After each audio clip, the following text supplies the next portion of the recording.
গণতন্ত্র যদি হারাম হয়, সরকার পরিবর্তনের পদ্ধতি কি? বেটা লেখাপড়া জানো?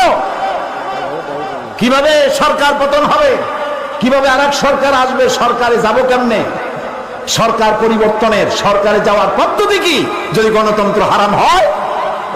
আল্লাহ তাআলা বলছেন আশাবিরুহুম ফিল আমর, পরামর্শ ভিত্তিক রাষ্ট্র পরিচালনা করা আল্লাহর হুকুম, এটাই গণতন্ত্রের ইঙ্গিত। সুতরাং আমি পুলিশ, আইবিএসবি, এনএসআই, গোয়েন্দা বিভাগকে বলবো, দেওয়ালে যারা গণতন্ত্র হারাম রাখে এই বোমাবাজি তারাই করে। রাত্রিবেলায় পাহারা দাও, যারা রাস্তায় গণতন্ত্র হারাম লেখে পিটাই হাত ভেঙে দাও। দেশে যদি গণতন্ত্র না থাকে এই দেশ কমিউনিস্টের দেশের মতো হয়ে যাবে, জঙ্গলি বাসের উপযোগী হবে, মানুষ বসবাসের উপযোগী থাকবে না। যারা বিভ্রান্ত হয়েছেন, দেওয়ালে দেওয়ালে লিখতেছেন, এই লেখা বন্ধ করুন। সারা দেশে এই ধরনের দেওয়ালে লিখে যে পয়সা খরচ করেছেন, এই পয়সা দিয়ে শাড়ি কিনা গরিব মেয়ে লোকদের দিলে অনেক সওয়াব হইত। যে সব এলাকায় আর্সেনিক যুক্ত পানি খাইতে পারে না, সেখানে টিউবওয়েল বানাই দিলে সওয়াব হইত। গণতন্ত্র হারাম করিয়া আপনি যদি বলেন ইসলামের পক্ষে, আপনাকে বলতে হবে সমস্ত ক্ষমতার মালিক আল্লাহ, অদ্বিতীয় কেউ নাই, লা ইলাহা ইল্লাল্লাহ। গণতন্ত্র বলতেছে সমস্ত ক্ষমতার উৎস জনগণ।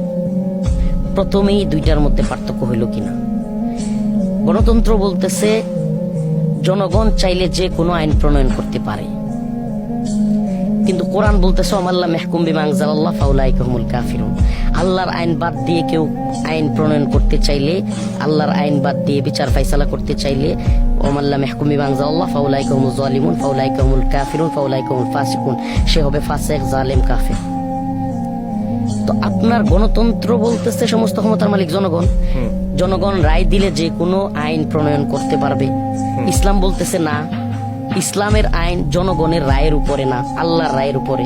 সুবহানাল্লাহ, ইনিল হুকমু ইল্লা লিল্লাহ, হুকুম চলবে একমাত্র আল্লাহ। কিন্তু বাস্তবতা কি? গণতান্ত্রিক রাষ্ট্রগুলোতে চাইলেই মদের লাইসেন্স দেওয়া যাচ্ছে, সুদের লাইসেন্স দেওয়া যাচ্ছে, পতিতালয়ের লাইসেন্স দেওয়া হচ্ছে।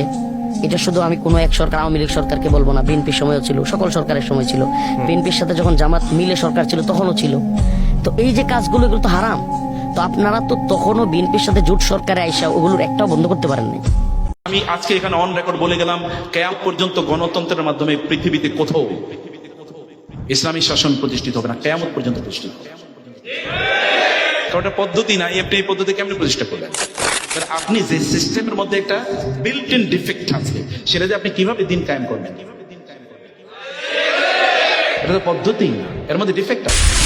আপনি যদি খেলাফতের প্রশ্ন বলেন বাংলাদেশে, তো এখন কি বলছে? আপনার ডক্টর ইউনূসকে কে বসাইছে? কোন ভোটে? তত্ত্বাবধায়ক সরকারের কারা নির্বাচন করছে? কোন ভিত্তিতে? কে পপুলার ভোট দিয়েছে? কে? অর্থাৎ vote is not the only way of electing or selecting, it is not the only way. আপনার একমাত্র গোল থাকে যে আমি এই মাধ্যমে বা এইটাই আমার একমাত্র লক্ষ্য উদ্দেশ্য, তাহলে you have lost your way, পথিক তুমি পথ হারিয়েছো। প্রফেটিক ওয়ে কি? সুন্নাহ পদ্ধতি কি? আল্লাহ রাসূল কি পদ্ধতি দিয়েছেন, সে পদ্ধতি নিয়ে আপনাকে চিন্তা করতে হবে। সেটা হলো খেলাফা। এর মধ্যে, এর বাইরে কোনো সিস্টেম নাই, এর বাইরে আর কোনো সিস্টেম নাই। সেটাকে তৈরি করার জন্য আপনাকে কাজ করতে হবে। কাজ করবেন। আচ্ছা, পুঁজিবাদ বা গণতন্ত্র পৃথিবীর মানুষকে উপহার দিয়েছে হিরোশিমা নাগাসাকির ট্র্যাজেডি। পুঁজিবাদ পৃথিবীর মানুষকে উপহার দিয়েছে বাগদাদের ট্র্যাজেডি, সিরিয়ার রক্তপাত, লিবিয়ার রক্তপাত, ভিয়েতনামের যুদ্ধ।